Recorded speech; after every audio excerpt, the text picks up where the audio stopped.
the Rikishi Fatu Off the Top podcast. Let's go. Rikishi Fatu, all y'all ready?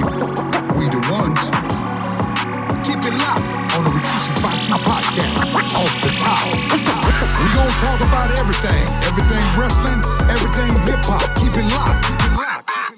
It's time to smarten up.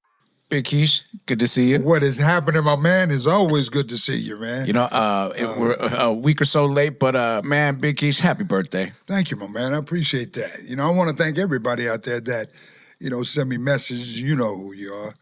And, a special big shout out to all the students. They surprised me with a cake. Oh, yeah? Yeah, they stooged out my age and everything. But I love y'all. Thank y'all for the gift and stuff. And, yeah, I appreciate everything. What'd you do for your birthday? Nothing, man. I just chilled, man. To me, it's just like another, I'm just grateful to be able to wake up another day. Mm-hmm. To be able to have another year added to the life of, Big Keish. And, yes, sir. And just chill. When you kind of get at my age, Joey, rest is best. Absolutely. You know what I mean? So I just kicked kicked my feet up on the recliner, chill. Got a little time to watch a movie at home and stuff like that, watch some sports, and that was it. I think I was in bed by, about 9:30. Well, yep, that's pretty much the going rate. That's my bedtime now. Now that I'm married now, that's my bedtime too. But it's all good. So I want to thank everybody out there. Appreciate absolutely. Happy birthday, and of course, as always, you're making news. Everybody hit me up, let me know. They're asking how you doing. They was word about you. Everyone saw that you had some surgery. How's your health? Because you look really good right now. I'm great. I'm not going to go into details about everything about, what happened and so forth. But, you know me. Like, the one thing that I would never do is ever miss a booking. Mm-hmm. You know what I mean? For many years, that's just a no-no for Big Keish. But for me to be down, it was an emergency type of surgery, and I'm going to leave it at that. It took about 6 hours, to be able to be under the knife. And, I woke up feeling great. You know what I mean? I'm just, I feel like a new person. And at the end of the day, it's kind of one of those things where when you don't get checked, the normal, duties of yourself to be able to go, check up with your doctors and make sure you get, do all the A to Z.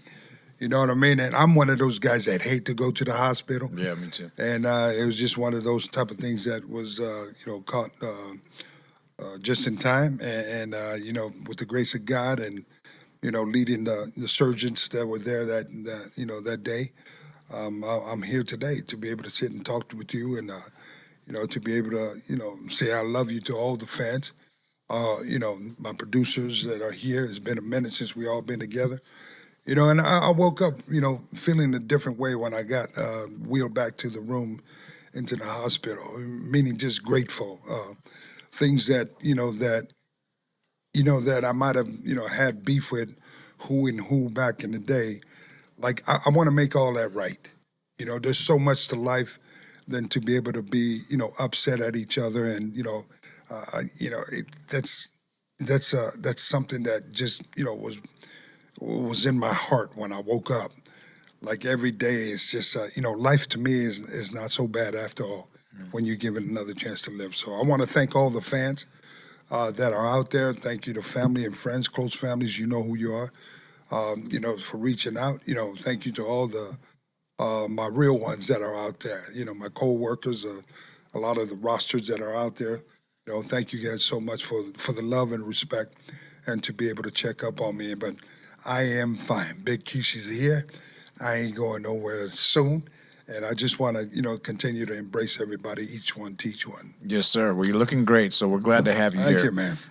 Unfortunately, there was somebody that the rest of the world did lose about a week or so back. And, of course, I'm talking about Mo from Men on a Mission. You remember Men on a Mission, Mom? Absolutely do I remember him. What a great guy he was, Yeah, really? And, again, I mean, he was one of those cats back in the day. Him and Viscera, they would team up and with their manager, Oscar. It was fun being around those guys. There were never no trouble with those cats. It was one of those things that they really loved their job and to be able to protect their job and, they were around during the fun times of the WWF back in the day. Any stories about Mabel, King Mabel, a.k.a.? Well, he was always high all the time. Was he hanging out with the Godfather, Papa Shango, back then? Yeah, I don't know who was more. Godfather, I think Godfather had him a little bit. Really? I don't know. Yeah, but big shout out to Brother Mo, man. My condolences. Yeah. Go out to him and his family. Again, man, it's just sad when you lose a father. A teammate, a guy that running up and down the road together, right, man. Right. You know what I mean? And it's just one of those things. It's life, right? As much as we want to be here forever. Again, it's just one of those things, man. You never know, when your time is, right? And it goes back to my saying to make sure to get yourself checked. Right, because I feel like I kind of read a little bit something about that. He was in bad condition. Mm. He was looking, to get some work done on his body and so forth. So my condolences goes out to his entire family. The Head Shrinkers worked Men on a Mission quite often, yeah? Oh, many a times, man. Really? Yeah, many Any times. matches that stand out in memory, a certain city, yeah, well, certain country? We would rip him all the time. Really? How so? We would just get out there and just go. Call the match, we wouldn't talk. We'd kind of treat them like, the Billy Gunn and Bart back in the day. We don't say nothing until it's time to go out. Mm-hmm. Like, what we doing? What we doing? I said, well, we'll just call it out there. Oh, no. You know what I mean? So you can imagine. Yeah. A new team coming through. Uh-huh. They're trying to do well. They're trying to have a good match. But we were out there just testing them, what type of guys they were, how were they snug. Were they easy? Did they listen good? Did they sponge up everything we're trying to teach them? And, they became good workers, okay. when you do things like that to people that's coming through or even people that you're training. Mm-hmm. You know what I mean? Just tell us to finish and let's go. So, but, when they came, they seen us already like months on TV, just annihilating people, busting people over the head with pineapples. And so when you come, you can imagine coming through the locker room and we're not even talking to them. Yeah. You know what I mean? Right when you get ready to go out to gorilla position, it's like, well, here's the finish. We'll call it out there. Wow. That's it. And then again, we see the type of workers they became. So, yeah. So it was a lot of fun times with them. On the road was definitely fun. Mo was a dancing dude. Really? Yeah. Every time we got there, like this, we'd post up into like, a little pub or something. Mm-hmm. Say there's a pub inside the hotel. So everybody comes through just to get that last drink before you go to bed. Well, you'd come in there, you see Vince, have his little drink, and I don't, if I'm correct, Mo didn't drink, but he would just dance with every female that's in that pub, right? And that female, like, I don't know what it was, because you can tell they was drunk, but he was just dancing like, it was almost like a Soul Train gang. He would have everybody just up there dancing. And then, sometimes he would be the last person to leave. Now, I'm saying they would close the bar, mm-hmm. For us about 4 a.m. And he'd still be out there with that energy. So my story about Mo, he loved to dance back, late in the wee hours of the morning.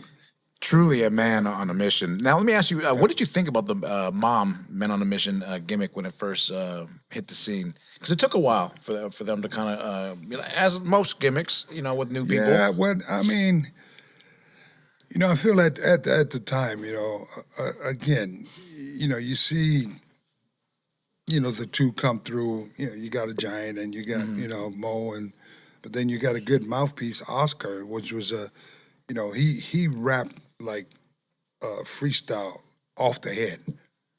Like he was very, very talented off of that. Wow.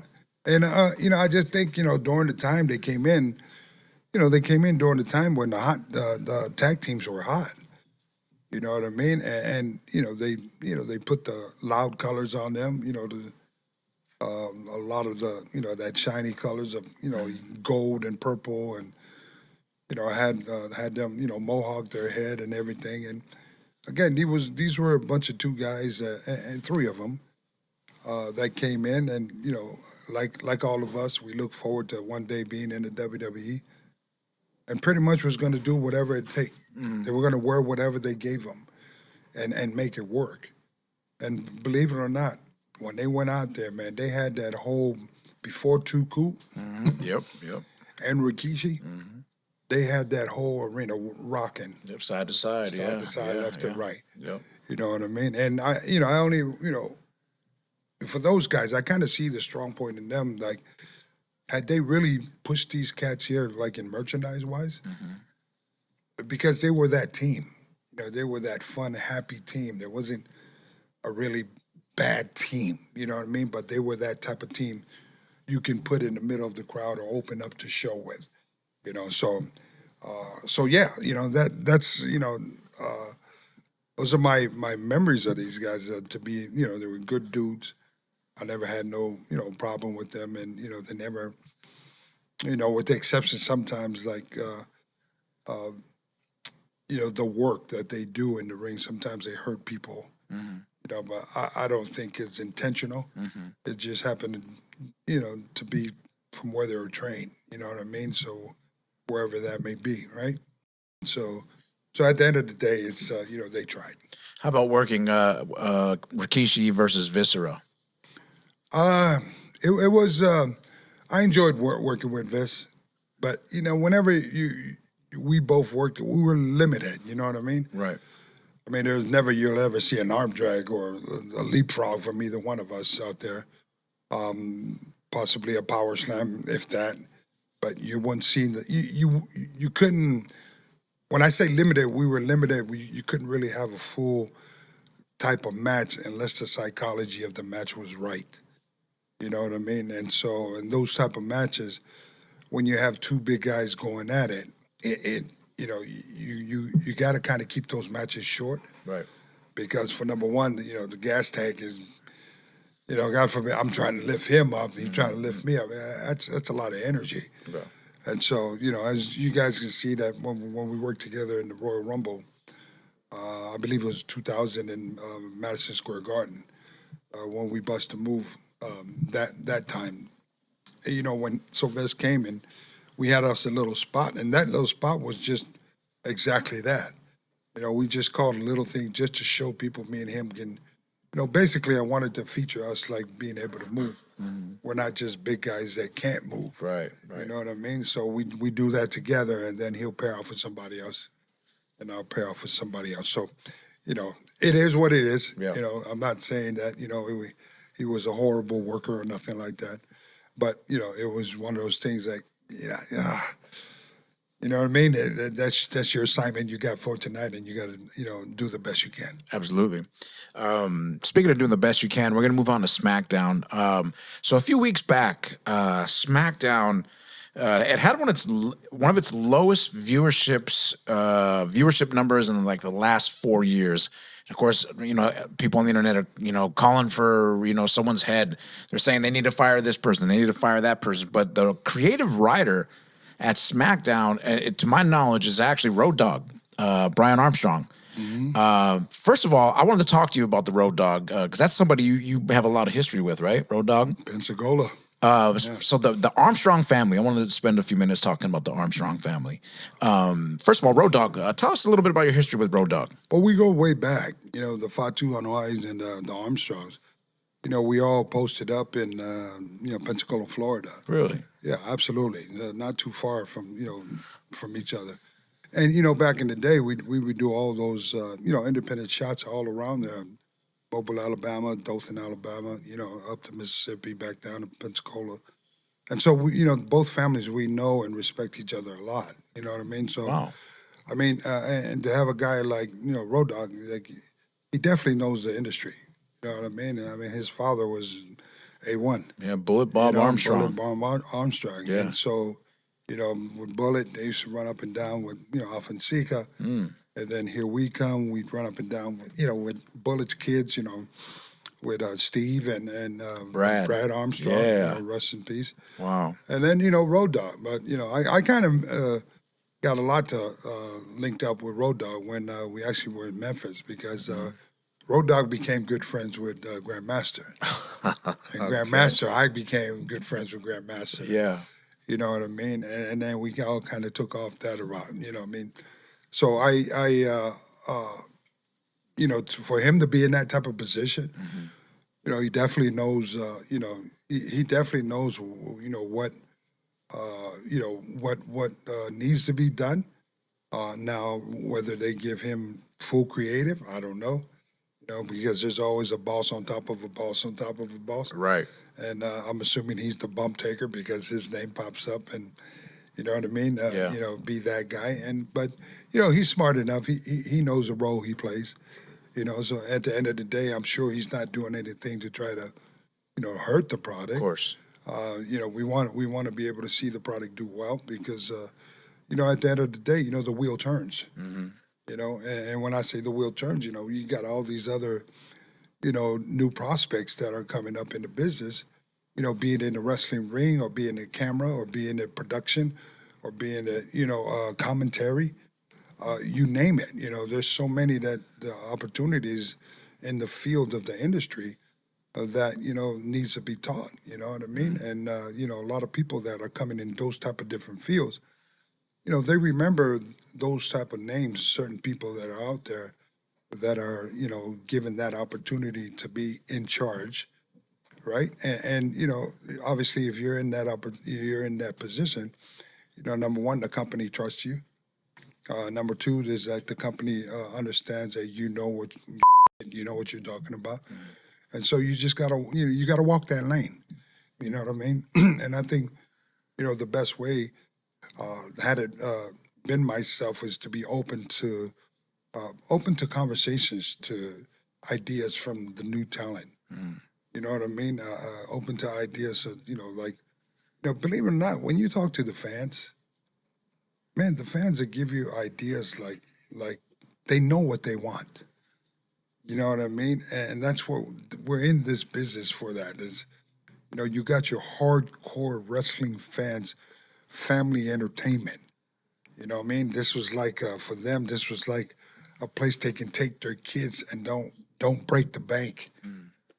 That knowing that we're going to go to a carnival, we're going to watch a good wrestling show, we're going to have some good popcorn, good hot dog, and the man that works all week from 9 to 5 busts his ass, that he's still able to take his family of 5 and have a great time.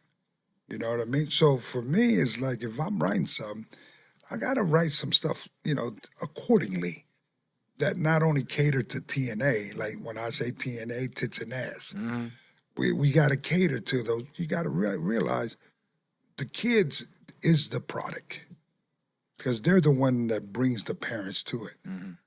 You know what I mean? And the only reason why a father would bring their kids for a TNA obviously is for himself, right? Right? They drop bombs on that, right? Hey, he won't say it. Yeah. He won't say it. But at the end of the day, it's like WWE. This is it's a family sports entertainment company. I mean, that's what brought it to the dance, I believe. With WWF back. I mean, I was just watching tapes back in the day, man, and something that Vince McMahon Jr. was on, like even going into Madison Square Garden, man. They hold 22,000 people there. And it was already sold out back in the 80s, late 70s, right? And so when you see it now, the thing now with technology, everything else is different. The company has gone bigger, it then went public. But I just feel like just to stay, the dance of it has somewhat changed. Yeah. If not Road Dogg, who in your mind, is there someone else that you think would have the mind for that job? And whoever that person is, what do you think that they could bring differently, or what should they be doing differently than what Road Dogg is doing now? Well, you know what? All respect to Road Dogg, and I love him. You know what I mean? And God bless him for having that opportunity in that spot. But I don't know. For me, I'm like for the new generation. Okay. You know what I mean? We got to trust the process and give these kids a shot. You know what I'm saying? Mm-hmm. I mean, of course, we're going to be there to kind of lead them, but I want to be able to ask, okay, what do you think? What is your idea? Right. Where do you see this, blah, blah, blah? And then, because you never know. These kids here, there's so much they're so filled up with so much ideas, it's blah, blah, blah. And you know they ain't going to mess up. Because when you're giving that type of opportunity, definitely they want to do great. You know what I mean? But at the end of the day, there will always be a guy like Road Dogg to oversee that kid like that. You know what I mean? And so a guy that I know and that I feel that can, step into that, that same type of position, I'd have to go with Al Snow. Wow, Al Snow. Okay. Yeah, Al Snow, big shout out to OVW out there in Kentucky, Louisville, Kentucky. You see he's opened up his thing there to be able to, give, kids a shot, an opportunity to be able to, be up underneath the lights and, get some recognition, access, opportunity, exposure for a lot of those kids out there. He's doing a great job. And Al's been in the business for 30 years, man. So he kind of knows how to, work underneath pressure. He kind of knows how to run things. One of the best workers. I feel like Al still doesn't get, the props that he deserves. And he's one of those cats that I feel should be in the Hall of Fame. Wow. For many reasons. Let's not talk about the grind of what he's done. Back in the day, the business to be able to become a great worker like that. You can imagine his story. Man, that's a bestseller. Yeah. If he was ever to write a book. He did write a book. So, yeah, and it's a good one. I found all kinds of crazy stuff. Like he did martial arts. Like he was like a really high level martial artist, which he did that one gimmick, Avatar. Right. Remember that? Remember that? And that's how good of a worker Al was. Yeah. He was such a good worker that they can put him in any character and make that character come alive. So, he's now working, together with Dave Hero out there in Wisconsin. Dave Hero, he runs, Blizzard Brawl, a huge show every year. And so they collab with talent, sending them back and forth. It's a beautiful thing. You know what I mean? And that's one thing that I would wish that here in California, we have so many independent companies out here. I feel if everybody can come together, at the end of the day, you're looking, what is it that your academy do for the talent, for the students, for the clients, right? They don't get rich just staying in one place. Right. Because what they can get rich at is to be able to learn the reps and give an opportunity to wrestle in different places. And so how big Cali is, there's San Diego, there's NorCal, there's up there in Oasis. There's down here, Knox, they can go out Santino's, they can go out to Jesse's. I mean, so can you imagine, like, the kids' booking sheet every month on the Friday and the Saturday and the Sunday would be filled up every month because you can only go around in circles so many times, right? And at the end of the day, it's them finding themselves putting in their reps of what they learn and trained in their academy because that can get tiring. It can get boring. Like, how many times am I going to bump? Right? How many times am I going to cut a promo? How many times am I going to do roles? But I'm only booked, I don't know, maybe once every 2 months. How do you learn? Right. Unless you're running shows. So at the end of the day, to come back to it, the answer would be Al Snow. So check him out. It's Louisville, Kentucky, OVW. Big shout out to Al Snow out there. Another peer of yours that I wanted to mention and talk to you about is someone who's toting a new bloodline in the works. There's a new bloodline on the horizon, Big Keish, and I'm talking about the Chavez family. Your boy Chris Chavez, Tatanka. Oh, yeah. I to this day, I'm still a huge Tatanka fan, and I was always hot about him not winning at WrestleMania 9. Yeah. I felt like he should have beat Shawn Michaels at WrestleMania 9, but for whatever reason, he didn't. But Tatanka, talk to us about Tatanka before we talk about his kids. I want to talk to you about Tatanka. Tell us some Tatanka's stories. Chris was he was OG. Yeah. He was OG GQ. Okay. You would never see Chris like his hair and everything, his style, always representing with pride, his Indian culture, you know what I mean? And that's a good guy, a good worker, had a good body, you know what I mean? And there was never no problem with Chris. He was just one of those cats that everybody got along with, And whenever you see Chris, he's always, hey, what's up, dog? Just smiling all the time, which was a good cat to be around with. especially when you're on the road 300-something days out the year. Right. You definitely don't want to be around a or stuff like that, you know what I mean? But Chris wasn't that, you know what I mean? And, you know, I've seen him a couple times at a signing on Comic-Cons and stuff, and, you know, he was actually, you know, every time I see him, he'd talk about his kids. You know, his boys, you know, amateur wrestling became this and that and stuff, and I would ask him, so when they going to come into business, you know what I mean? Like, you start your legacy coming through. And, you know, I've seen a few photos that, you know, he sent out to me, man, those kids are jacked. Yes, they're right. Jacked, and they So both. this is Jeremiah and Joseph Chavez. Okay. So so right now we're talking about it. What are your thoughts on these guys? These guys look like there's some future WWE superstars, no doubt. I definitely, you know, we definitely know they're athletes. Obviously, I know the part that, you know, I'm sure their father's probably going to, you know, send them to the performance center to be able to kind of fine tune a lot of things. You know, and I think once these kids find out the psychology of how this thing works, you know, they already got the package. They look good.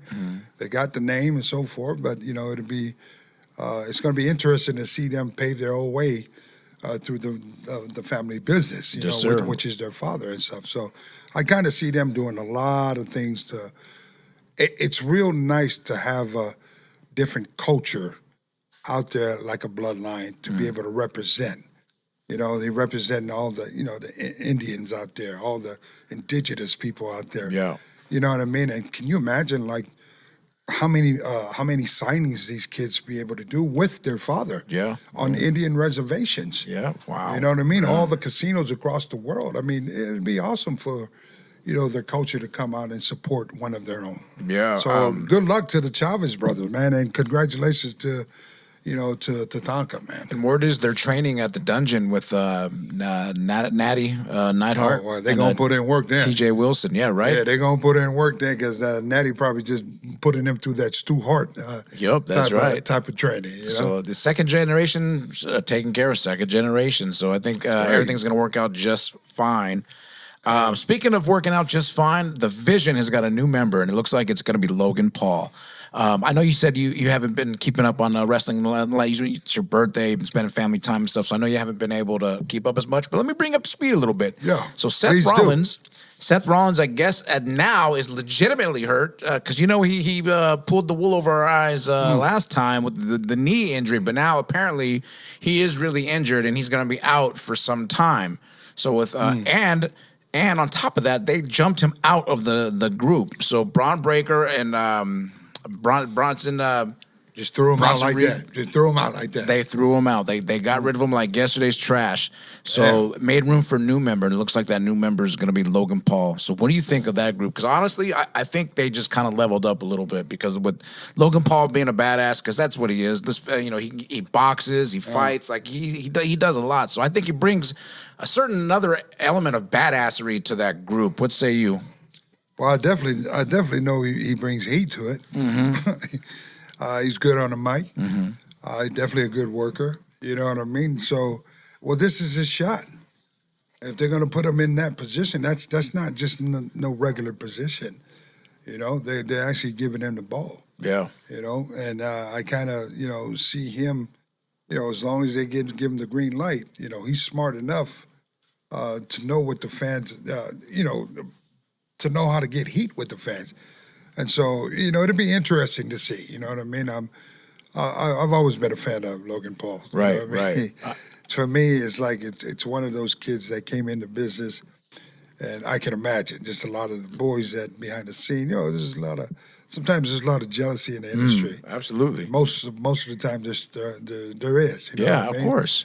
Instead of uplifting each other, you know, the person that's getting over. You know, the person that gets over it, that's more money in our pockets. Absolutely. Right? But that's what it is, I'm assuming. And, you know, I hope that, you know, Logan Paul gets a lot of support from, you know, from the roster to be able to help teach him certain things that, you know, can help his spot to be able to get to the next level. But, man, that's a great pick. Right. To be able to come in, somebody to, you know, to – I don't want to say replace Seth because I know Seth is going to be back, and, you know, good luck to you, Seth. But when the time happens, Seth and Logan, yeah, that's gonna be something to Wow, to I see. didn't even think about that. Yeah, you know. Wow, okay. It's gonna be something to see, and I'm assuming that he's probably gonna go through, Braun and Bronson Reed, to be able to get through Logan. Yeah, something And so- about him in that group just feels right. I'm not even a vision type guy, but just something about that alignment seems right. Big shout out, Big Keish, to somebody we love here at Off the Top, Jade Cargill, the new women's WWE champion. Big round of applause. There you go. Congratulations to Jade. There you go. You know, Shout out to Jade. she left AEW, came to the WWE, and it took her about, what, 2 or 3 years to finally get to this position? Well, she's smartened up. There it is. She's smartened up. There it is. Yeah, something's working. Something's working. There's Well, that. she was just, a person like that looks like that type of body, that type of, feature. All she needed was just a little help. She just needed a little help. She had the look of everything. That's a marquee look. Absolutely. That's a money look right Absolutely. there. But you needed to have her kind of, put in a little bit more reps with somebody that kind of have her work the way she looks. And now I'm so happy that, finally that, she got the responsibility of being able to be the women's world champion. So congratulations to you. But know this, that the work does not end here for Jade Cargill. Congratulations, Jade. Big Keish, I wanted to wrap up, but before we do, I wanted to, it's not too far away from Halloween. It was just about a week or so ago. So before we get out of here, I wanted to get your take on who do you think is the scariest gimmick that ever existed in WWE. So what I did was I compiled a little list of 10. Of course you did. Of the scariest wrestlers I believe in my heart struck fear in all of our lives, and I wanted you to verify. So on a 1 to 10, I'm just going to shout you out a name, and you just give me a 1 to 10 on how you think they did. Okay. And then we're going to try to narrow it down. I want to see who you think is the greatest, scariest character in WWE of all time. So first, Undertaker. Oh, 10. All right. Kane. 9. Boogeyman. Ooh, 9. Gangrel. Oh, 8. Bray Wyatt as the Fiend. Oh, that's got to be 9. Matt Bourne. I'm 0. Doink the Cloud. Oh, Jesus. I was 1. What? Really? Jesus. I got all excited for nothing. All right, here we go. Papa Shango. Oh, Papa got to go 8. Ooh, okay. The Mankind. Mankind, it wasn't that scary to me. Like 6. All right, there it is. Abdullah the Butcher. Oh, man. That's... The fork and shit. Yeah, I remember that.